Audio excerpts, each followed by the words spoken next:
La religion, c'est un peu comme un forfait téléphonique. On recense 3 grands opérateurs principaux.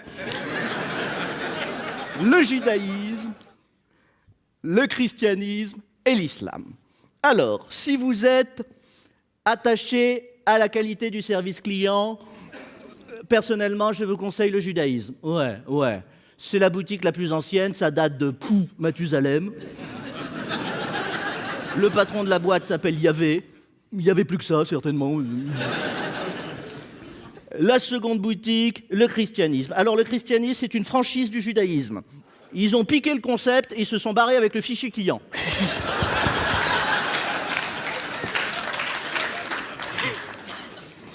Alors, faut pas se faire gauler par la commission de la concurrence. Du coup, les gars de la com, les apôtres, ils ont fait un brainstorming apéro, ils ont appelé ça la scène. On va un peu changer le concept, nous on va identifier le produit à la clientèle. C'est pas idiot. Quelque part, Jésus, si tu veux, c'est l'ancêtre de Cerise de Groupama.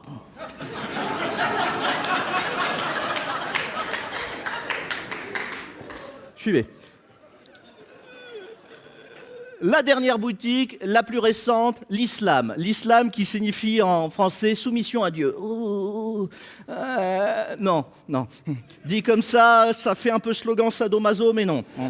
On n'est pas ce qu'on qualifie une relation gagnant-gagnant. Hein. Tu sais qui est le boss. Le mec se définit comme unique, incomparable et omniprésent. En fait, c'est pas un dieu, c'est Alain Delon. En ce qui concerne à présent les droits d'entrée, on distingue 2 approches marketing. Il y a ceux qui sélectionnent leur clientèle à l'entrée, le judaïsme. Ah oui. Si tu veux avoir ton forfait judaïque, il faut être parrainé par ta maman. Celle qui décide. Hein. Si tu n'es pas sorti de la cuisse de Shoshana, pas de réseau. Tu n'as pas les bûchettes. Ça marche pas. Et en plus, pour te désabonner, c'est un calvaire.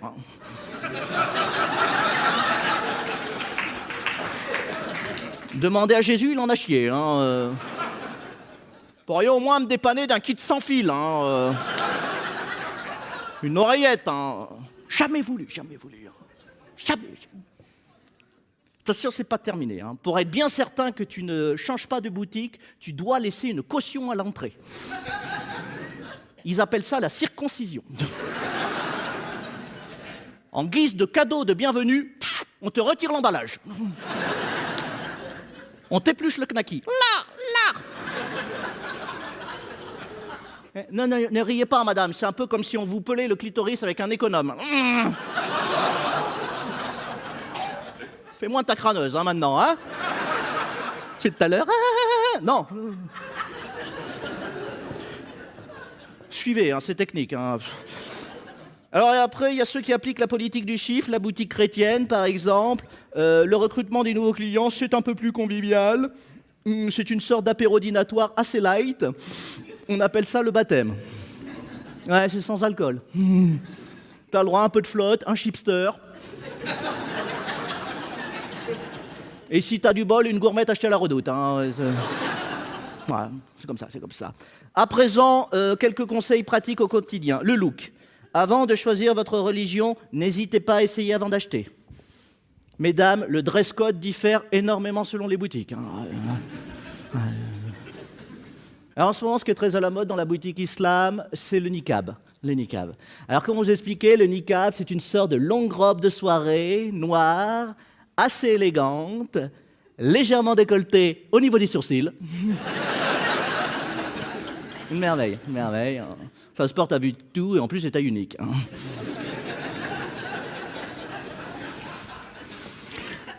Si vous aimez les chapeaux, préférez le judaïsme. La kippa. Alors la kippa, c'est une sorte d'assiette creuse retournée qu'on te visse sur le haut du crâne. Personne ne sait vraiment à quoi ça sert. Ça, c'est un des paradoxes de cette religion. On te décalote le zizi et on te recalote la tête.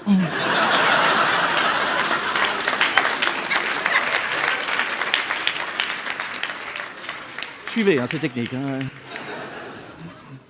Alors, chez la boutique chrétienne, l'accessoire tendance, c'est le port de la croix.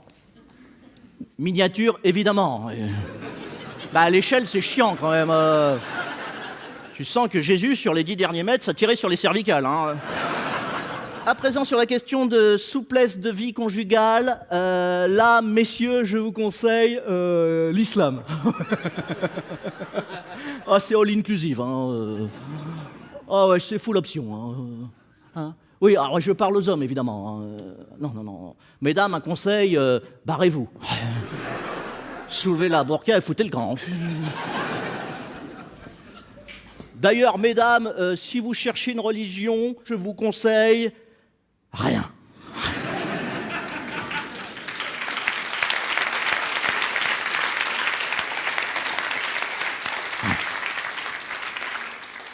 Faut le savoir, la religion, c'est comme le foot, hein, mesdames. Hein. C'est un loisir conceptualisé pour et par les hommes. Hein.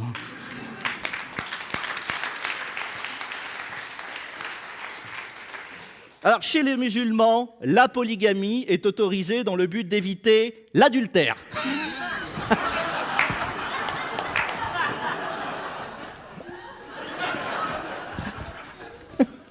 Ouais, tu sens que c'est un mec qui a bossé le produit quand même. Hein. Éviter l'adultère. C'est comme si tu écrivais à l'entrée des bistrots, l'alcool évite la rétention d'eau. Ah, c'est malin.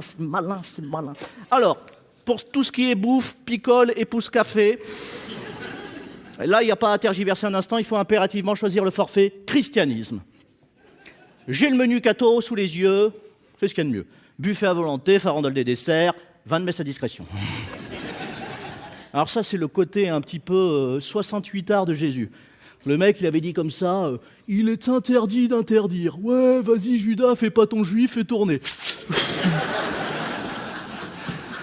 Soufflette, Pierrot. Alors, que chez les juifs et les musulmans, la cantine, c'est pire que le régime du camp. Ah bah pour manger, il faut un manuel. Hein. Tu manges en lisant la notice. Hein. Par exemple, chez les musulmans, tout ce qui n'est pas halal est interdit. Le porc, le chien, le chat, le cheval. Pourquoi ? Parce que d'après Momo le cuistot, on finit par ressembler à ce qu'on mange. C'est certainement pour ça qu'il y en a beaucoup, ils ont des coiffures de moutons. Pardon ? Oui, théorie à la con, réponse à la con. Hein.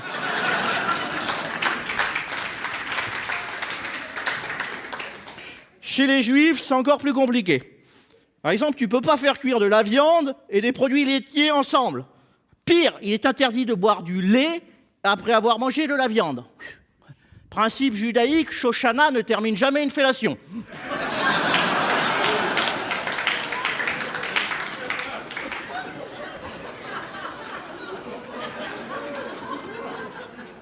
C'est samedi soir.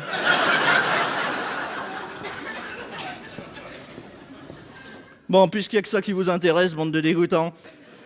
Sur la question de la sexualité, si vous êtes homosexuel, non, faut pas y aller.